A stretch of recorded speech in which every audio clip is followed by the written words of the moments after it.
one amazing series of YA novels, an insatiable thirst to relive the glory that is K.A. Applegate's literary masterpiece.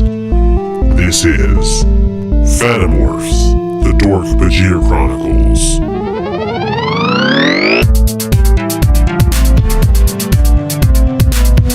Number 3, The Encounter.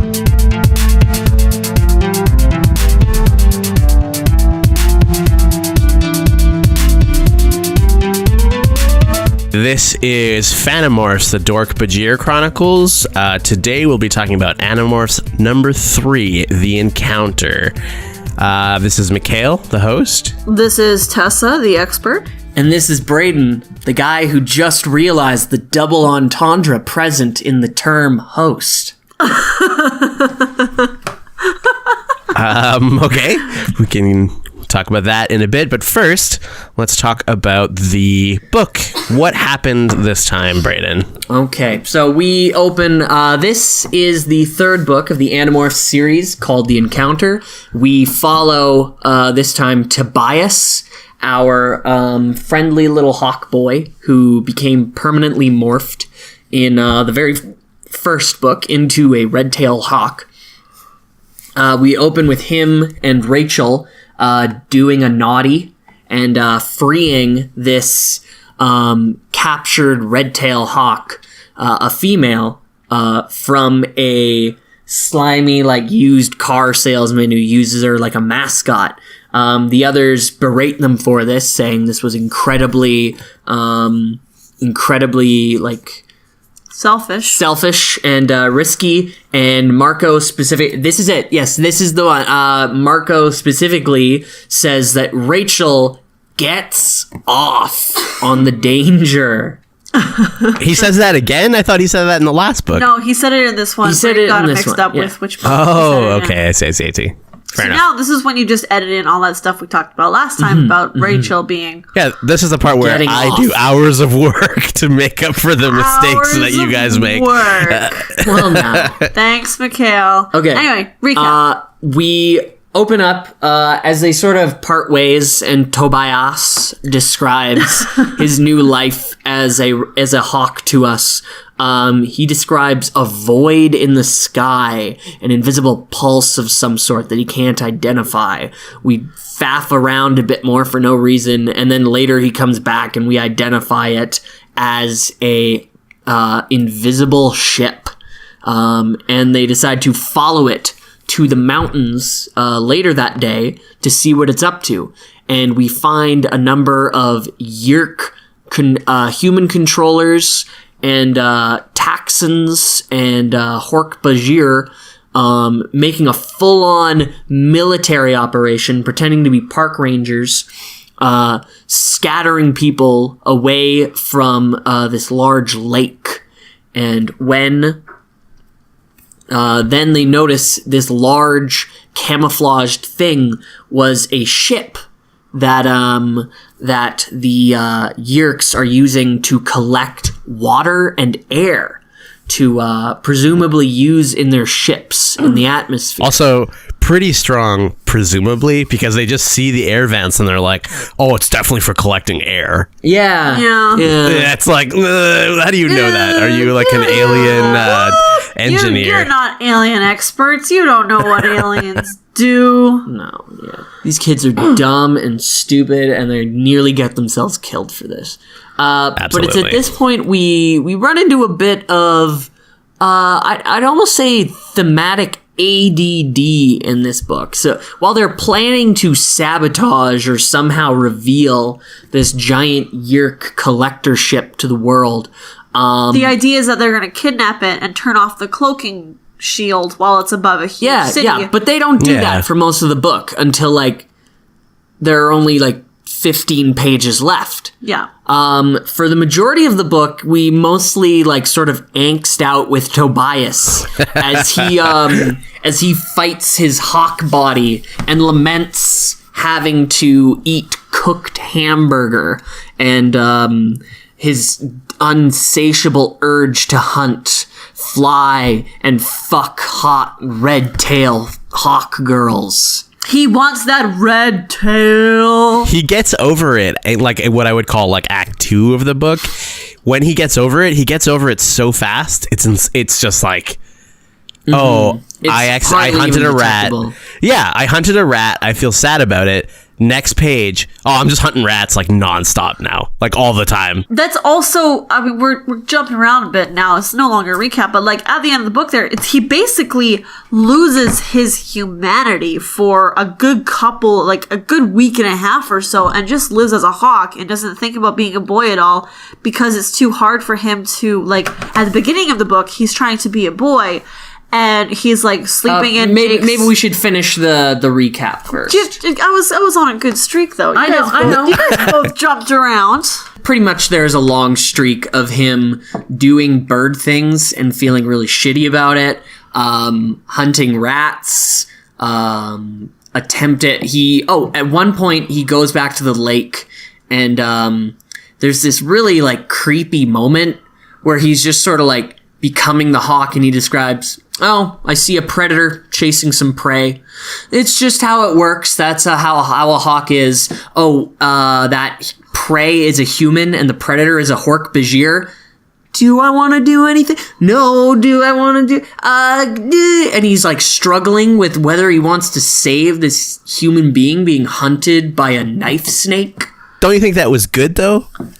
I thought that was I thought that was good. That was a good characterization of Tobias. I'm minimizing it. That's basically how he snaps out of his whole funk about going full hawk. If I can finish my point, so like the first bit, he's trying to like live as a human and sleeps in Jake's attic and eats the cooked hamburger and like curls up in a drawer with the sweater, and then when he freaks himself out and is like, oh, I just want to bone a lady hawk and I guess I am a hawk now, forgets his humanity, lives and eats rats for a week and a half, and then sees a predator, and then snap. Oh no, that's a walking salad shooter from hell. It's what Marco used to say. Holy shit, I'm actually a human too. I can't believe I forgot. What do I do? Oh no. And then he decides to save the guy. And then there is it's a good arc. Yeah, it's good. But there is another moment that's a really weird, like, I'd almost describe it as a blatant suicide attempt, where he flies into a human mall and just like bothers his friends, like, and all these people think he's a fucking hawk attacking children, so they try to get him, and his friends barely manage to get him out of there. He goes careening up to the skylight, smashes into it a bit, but he wasn't going hard enough to really hurt himself, so he falls back down, flies up again for a second attempt. He's going fast. He's going to break something. Marco happens to be standing on the second level, and he throws a baseball, which breaks the skylight so that he can fly out and free, and it's like, ooh, you just barely survived there. I have some problems also with Marco just the ability to throw a baseball so hard to break a skylight. Glass is not like paper thin here. I know. Anyways, especially not on the roof of a fucking Well, Marco's mall. a strong guy. He's not though. Body? He's got like tight little like. He's got all that dead, drowned mom angst. It just comes out in his throwing arm. Guys, like a kamehameha of I didn't think I could do it, but then I thought about the fact that my mom drowned a few years ago. It's really hard on my dad. Yeah. I broke a skylight with a baseball. So they travel up to the lake as wolves. Yeah, they travel. This actually happened earlier, but that's it honestly doesn't matter. It's the first time where everybody else almost gets stuck in a morph, and they're freaking out. They're like, "Yay, we're human again," which makes Tobias feel extra shitty about being stuck. And he's like, "Oh, I'm not human. I'm the idiot who got trapped in morph in the very first book." We see probably our second instance of terrible body horror as Tobias is freaking out, like, "Oh guys, you've been in morph too long. I don't know if you're gonna make it out." And he describes horrid, like, man-wolf hybrids that he's worried his friends will never snap out of. Yeah. And like Cassie has to like talk them through it like they're coming down from a drug trip. Yeah, there's a bit of the horror of a holy shit, what if you get trapped in morph and you're a fucking half morph? Yuck. That would be a fate worse than Tobias. Yeah. which is what we call death now. Burn. Anyway, the final plan of how they're going to crack into this transport ship. Yeah, they are going to sneak in as fish. We spend way too much time just faffing about, like, can we become fish? What if we freak out as fish? How do we get into the lake as fish? And it's just like, it doesn't matter. No, it doesn't matter at all. They get into the ship, but then it turns out that Visor 3 is there and is on to them, so they're flying away. He's not in the ship. He's there in a bug fighter, and he sees a red-tailed hawk, which they'd seen before, and they're like, holy shit, yeah, let's kill them. And Visor 3 is like, let's kill all the fucking animals. And then shooting up the place. They just start killing all these animals. Tobias... also, so the kids get up into the ship while Tobias wait a minute. Who does the recaps? I just want to take over now. I'll make this real quick. The kids get in, but the plane starts to fly away, and they realize they can't do their plans. Tobias, also, John because Woo. there's no opening. They can't do their plans because there's no opening. Yeah, exactly. Okay, you didn't say that they part. turn human. Tobias John Woos the fuck out of these aliens. Gets a gun and shoots the pilot. In a bug fighter, that's the best. As a hawk. He's a hawk with a drake. Because his friends are like begging him, like, don't let them take us alive, man. And he's like, I won't. I'll kill you guys. I swear to God, I'll kill you guys. He has a Han Solo moment with Rachel where they're like, Rachel, I never told you. You didn't have to, Tobias. I know. And then she demorphs and they can't talk anymore. Yeah. And it's like, and then he John Woos with the gun, which is the best fucking thing ever. Except he is the doves. That's brilliant.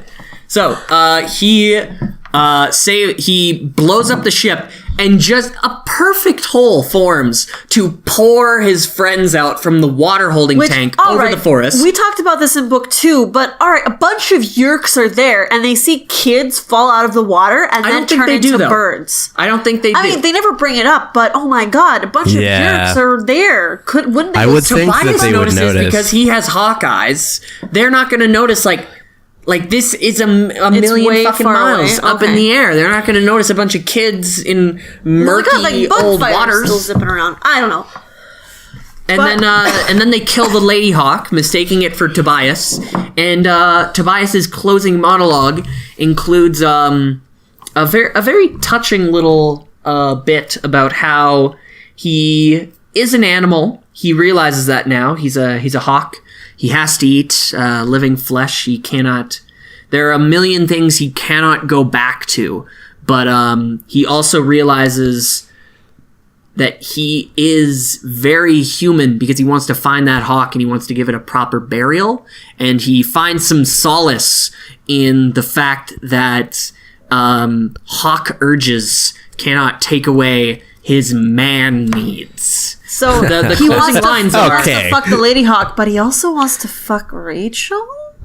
Also, he wants to fuck feelings? Does that count as polyamory and bestiality?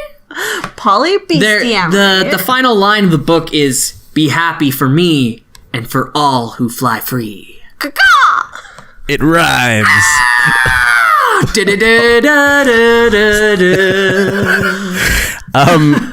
Okay, let's get into the discussion of this book because we kind of did during the recap. Yeah, but I have a lot of issues with this one. Yeah. I think in some ways it's very good because this is the first time we're really seeing from Tobias's perspective since he got permanently morphed into a hawk, also right?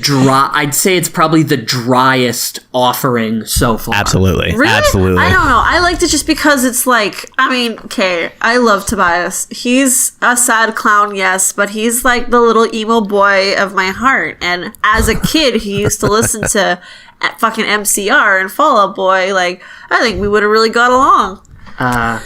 Okay. What? Reveal. What does that have to do with anything? I don't know, just like he's all sad about losing his humanity, and I'm not saying that Tobias is a bad character. I'm saying the book itself theme is like the book itself is built very Like it says a lot of the same things over again.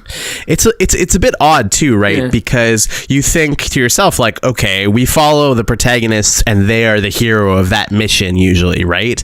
Mm-hmm. But the book, and as I'm saying this, I'm realizing it might be smarter than I'm giving it credit for, but like the adventure happens without Tobias, right? Yeah. All the cool shit that we should be hearing about, he's watching it happen.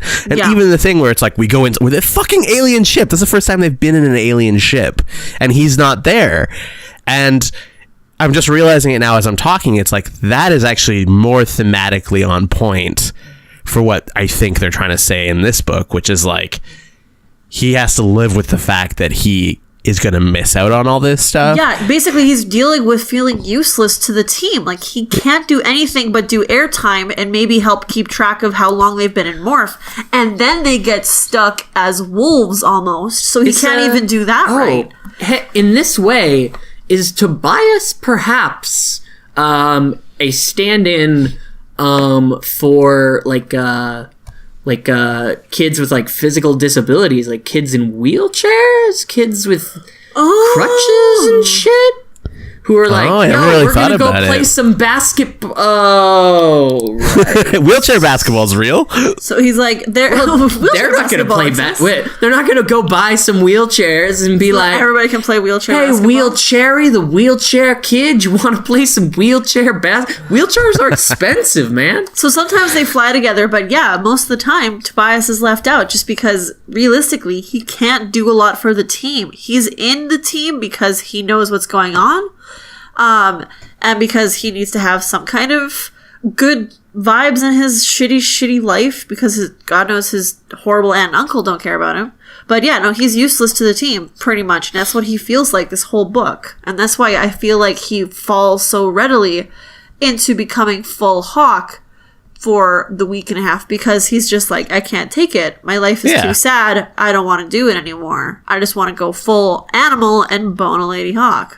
But then in the end, and in true YA form, he finds his use in the end, right? And I think he kind of realizes, like, I will be useful in some way. Yeah. That's why he says, like, the line that Braden read at the end there. Yeah, because there's some good bits. He's not a human, but he's more free than any human.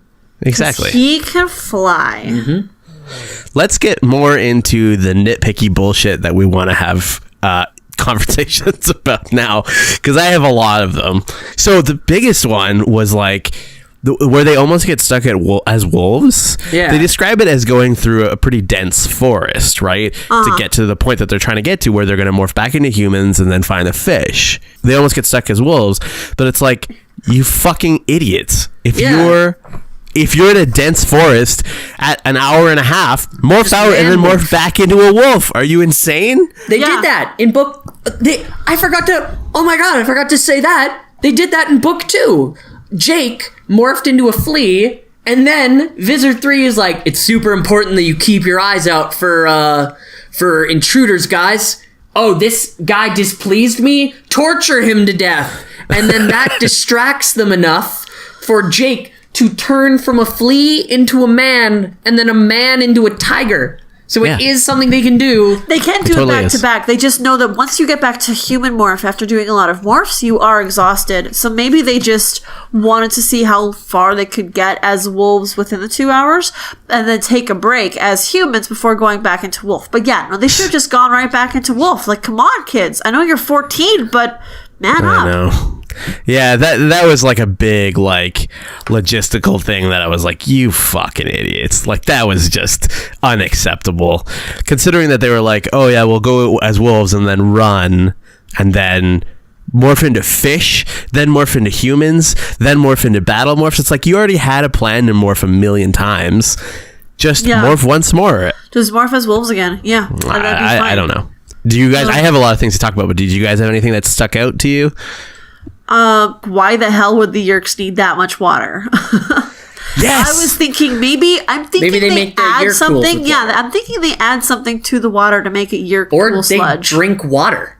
Well, that's the thing, though, is like even on the International Space Station, they recycle water. Like it's not a crazy new technology. Maybe, like recycling I just water. don't think the Yeerks I guess we have to add. I guess we need to know a lot more about Yeerk and Yeerk ally biology. Maybe just alien bodies are more efficient. Like they suck in more of those nutrients, and whatever they put out is more like, feces than urine. It's not re-edible. I feel like also the way, I don't know, spoilers, stop me if you think I've said too much, Mikhail, but I feel like Yeerks, with the technologies that they have and are developing, they're not concerned about recycling because they see, there's a bunch of resources here, let's just use them. Right, but that goes in pretty stark contrast with the fact that we know that they're extremely concerned about staying hidden. So to bring in this like basically an oil tanker in stealth mode, and then like have all these park rangers with like fully automatic weapons, I think those two things don't jive. You know That's what I mean? true. Like, we don't care about your natural resources, but we really care about stealth. But we're going to take this massive risk. It could also be that stealth comes from a higher up, and Visser 3 made the call about the tanker, because as we know that Visser 3 is that if he had his way, he would just I feel like he would just Drake in the shit out of Earth and just kidnap all the humans. He's not into the whole stealth thing. So maybe this was his little act of rebellion. Totally. And I don't want to spoil anything, but like, holy shit, that's going to come up in a little bit. Visser 3 as a villain is such a fun villain just because he's so over the top. And like, you don't see that often enough about this crazy angry man. What does Visser 3's cock look like? Okay, sidebar, I did read a fan fiction where it talked about Andalite dick, where apparently it's in the fan fiction, it comes out of the middle of their body and gets inflated by air instead of by blood. And I basically pictured a big huge balloon, and I'm like, that's fucked up. Like, it's beautiful. Yeah, absolutely. The fucking balloon you twist up into an animal, and I'm like, that's disgusting. That's not morphing. That's just your penis. So what you're saying is we need to watch some Andalite fucking YouTube videos. Yeah, I think so. Oh yeah, I'm sure they're out there. Or some Andalite snuff films. Okay, other logistical thing, and this is something that I've always had an issue with even as a kid. Yeah. How do the Dork-Bajir speak English? Or really make any kind of they don't have any human-sounding sounds. They have beaks, and they make a point of saying they have beaks all the time. All the time. I Well, they feel also like have teeth, right? So they must have They have gums. some kind of teeth. Bird I feel teeth? like they talk in the back of their throat a lot, so they can make some noises, but they can't make. They can't. Maybe it's that's more probably- like, they sound like a lot of ventriloquists, so they're just talking in the back of their throat, and they don't really. But they shout use their all the lips time. at all. They Probably shout all a the lot of time, it. though. I mean, they're like Galash. If you read all the stuff in Galard, which is like the made up words that are in the alien language that they speak, which is basically the common tongue of alien folk. From what I remember, there's not a lot of F's or anything. It's just all sounds that can be made in the back of the throat. So I'm just thinking that these Dork-Bajir are just like. I mean, we sort of have to accept that there's some kind of explanation because it happens all the time. Maybe the sort of broken language they use is because there are words that Dork-Bajir just can't say. Like, they speak half English, half Hork, because, like, there's a word for this in English, but this mouth can't say it. And that's one thing that always bothers me in animated films too, when they have birds, is that birds don't have lips. They speak English as much as they can because like the human volunteers and slaves to a certain extent, like need to know, do need to know to a certain extent, like what's going on. Cause like there's obviously some level of cooperation that's needed. Like, if the human gets scared and, like, tries to fight back out of just like, oh, don't send me in there, I don't know what's going on, I don't know what the plan is, they could fight back. So, I think there's a level of letting the humans in on it. Okay. I mean, there's probably a lot of explanations if we really get into it. Yeah. It's more just like, on the surface level, I was outraged by that. Their religion. Yeah. Well... Anyways, let's do predictions. I'm down for predictions. next week. Or for book 4. So book 4, what do you know of book 4 already? Oh gosh, you know what? I can tell you, it's from Cassie's point of view, and she is morphing into a dolphin, and it's called The Message. Yes. The Message. Just based off of what the book title and what it looks like, what do you think it's about? Sometimes you have to change a little more than your mind. Book 3 is the first book where they use the photomanips instead full body. of and the full body instead of just the face painted. Yeah. Which is nice because this is when you get the terrifying photographs. The terrifying half people. Horrify all of the kids in the 90s. And just if it isn't clear to anyone who's listening to this, like, we're using the original covers. There were some re-releases, and in other languages they use different covers. We're using the North American original edition releases. Well, and the North American re-releases that they did only went up to book 7. Yeah. And they were kind of cool, but honestly, I like the nostalgia of the old covers because we should do like a side cast of just discussing the covers. Discussing the covers, yeah. Yeah. Anyway, okay. So book 4, we've got Cassie. The cover theme seems to be about changing minds, and it's called The Message. It's about this point. I think they seem almost a bit too confident in exactly what they're doing. They might receive a message from some. I believe they are going to receive a message from some third party that puts doubt into their minds what exactly they're doing and perhaps they start to question who the Andalites are and who the Yeerks are. I mean, the Yeerks are obviously evil, but they might start to question what exactly they're doing for the Andalites, or if the Andalites are ever coming back. Ooh. It's funny because your predictions often make me think like the titles of these books are terrible. Like, they're so vague. Like the encounter, it's like, I guess they encountered a spaceship. No, I believe the encounter was more about Tobias's encounter with Lady Hawk. Let me tear that down. Instead of make that a little less.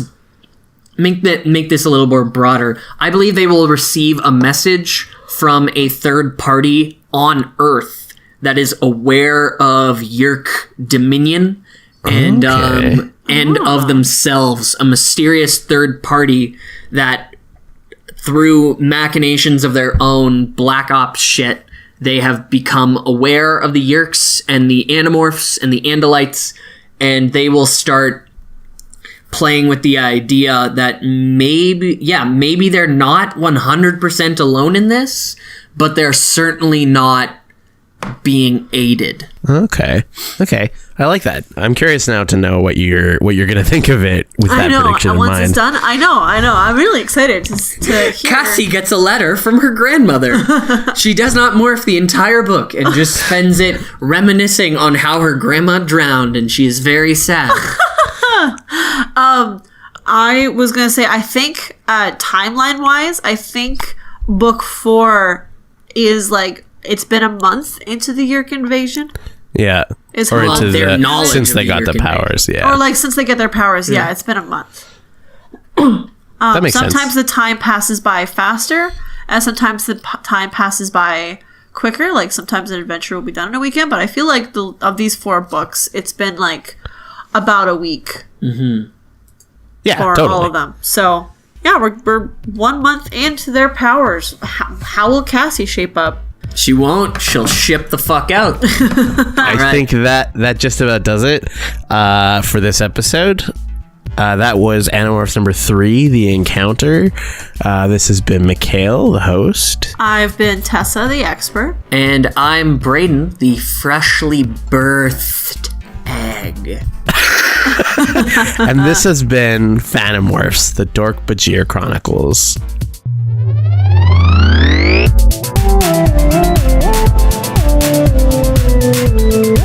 If you're looking for more Fanimorphs content, you can find us on SoundCloud, Facebook, and Twitter. Just search for Fanimorphs, the Dork-Bajir Chronicles. Brought to you by Collective Legacy. a podcast network.